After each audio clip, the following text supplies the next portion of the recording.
made him a reporter's reporter, and I can think of no higher tribute.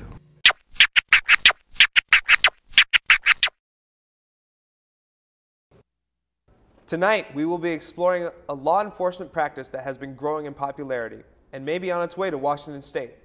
3 other states have implemented these policies that have police officers performing in-field phlebotomies to determine if drivers are intoxicated behind the wheel. But first, we will explore the ins and outs of a recent ballot measure, Referendum 71. If passed, Referendum 71 will extend domestic partnership rights to same-sex couples and, thus, has been the center of a lot of controversy lately. Here's Peter Wagner to tell you more about Referendum 71. A controversial topic on the ballot statewide this year was Referendum 71. I think it's a good thing. I think it should happen. I mean, I'm definitely for it, and I don't see why anybody should be against it because it doesn't harm anybody else, you know. So you don't understand the nature of the opposition then at all? No, I don't really understand why people would be against that. I mean, besides for religious reasons or whatever, but it separates the church and state. Well, as a Quaker, I reckon that I can't judge a person for something that they've done if I've sinned as well. And it's their choice, and if God is still willing to love them, then I reckon I should be loving them as well, no matter what their choices are, no matter if I agree with them or not. It's not something I believe, but I don't think I have a right to judge. So you're a little on the fence about the R71 issue? I don't agree with it. I know that. But as for whether or not I have the right to decide someone else's life, I'm not sure about that. I believe that they should have rights.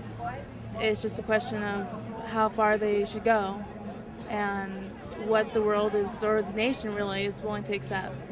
Referendum 71 is a ballot measure to approve or reject Senate Bill 5688. The bill, as it was written, gave homosexual couples and heterosexual couples over the age of 62 comparative rights to those of married couples. Given under this bill are a myriad of rights granted by the state and the title of domestic partner. Not granted are over 1,000 federal rights and the title married. During the course of producing this episode, noted sex columnist Dan Savage came to WSU and took part in a forum on Referendum 71 against campus conservative William Stetson. We showed up to see what both sides of the spectrum had to say.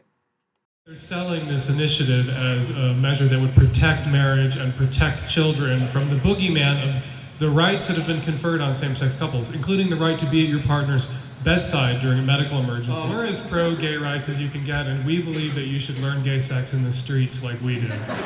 So what were you expecting before this started? I don't know what I was expecting. Really? No idea at all? No idea at all. I don't walked in and the stage was set up? So walked in and it was set up. I don't usually do debate format anything, so I'm not a very good debater. I'm an interrupter is what I am. I'm not a debater. So how would you rate everybody's performance tonight up on stage? Dom was cool and collected. I was interrupting too much. William was terribly nervous, shook his hand when it was over, and it was very, very wet and sweaty. But I thought he, acquitted himself well in front of a crowd, again, that was really hostile. I know what he must be feeling, because I've sat in front of crowds of religious conservatives and made the gay rights argument, and it's no fun. So how do you think he did tonight? Well, I think it was a very biased crowd, and it was probably 90-10 against, but I'm happy to get a point out there. I think it's really important that people at least know why people oppose and that people do oppose, and we're not evil people, we just have our opinions. Number one, this is a societal issue, not a legal issue. I mean, we talk about legal endorsement, we talk about societal endorsement, and really there's a difference, and that needs to be noted. Number two, I did point out I am religious, and it's personal for me a little bit. It's mainly the first one, but the second one does have low play. Making his yearly appearance on campus was a rather outspoken man who expressed, among other things, his views on homosexuality. What's your view on this? Marriage between one man and one woman. But it's not saying marriage, it's saying domestic partnerships. Well, if you want my answer on that specific thing, yes. If you open the door for this thing to go all the way to homo marriage, then that's what that does. Reality. The homos don't want to put the names up there just to be free speech. They want to do what they did in California and to get the homos to give the addresses, go and burn those places down and cause problems for people that abide by the law and go by the law. The homos don't abide by the law. They want to get back at people that don't like their ways. What would gay marriage, what would opening the door to gay people being able to marry do to our society? Let's not put it in Christian terms, just our society as citizens of the world. What that would momentarily do is to pretend that you can legitimize homo sex. Now, the reality of marriage is that it has been and always will be between one man and woman. You have a mother and a father. You didn't get here any other way. I have two mothers. Now, the reality is this. If you legitimize something that can't reproduce, what you're doing is pretending. You're deceiving a society. You ask me how it's going to affect society? Yes. That's how it affects society, is teaching deception. But what's the long-term, what's the Normalizing something that's very unnatural. But what's the ramification of that? Unnatural.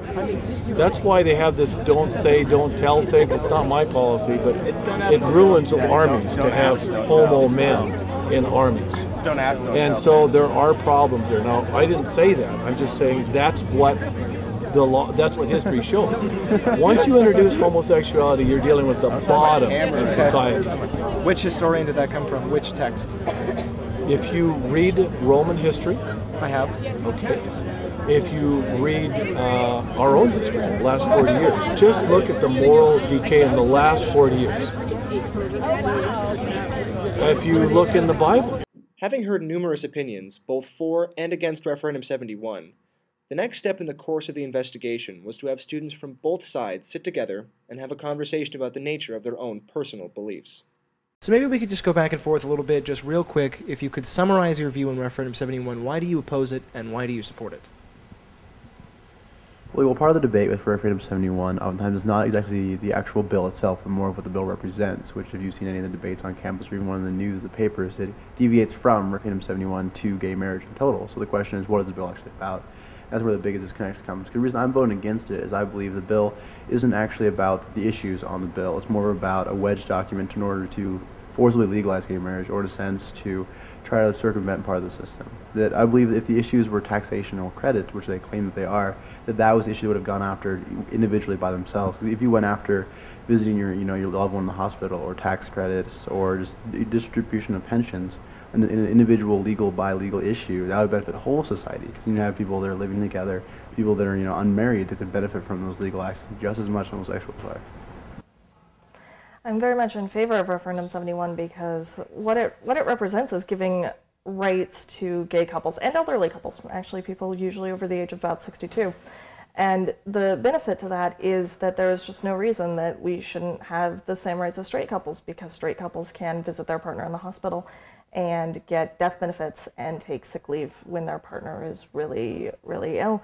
And to prevent gay couples from getting these same rights is utterly ridiculous and wholly nonsensical. And a lot of people tend to be very concerned about this whole "it will lead to gay marriage" thing, and I don't have a problem with that either. And what concerns me, I think, most of all, is that the people are so desperate to vote on these gay rights issues. Well, the people didn't get to vote on interracial issues. They didn't get to vote on people of color having the right to vote. They didn't get to they didn't get to vote on women gaining the right to vote, because yeah, the majority may not have wanted these things, but that doesn't mean that the majority was correct. And I think that in time we will come to find out that the majority isn't right about this idea that gay people don't deserve the same rights as straight people.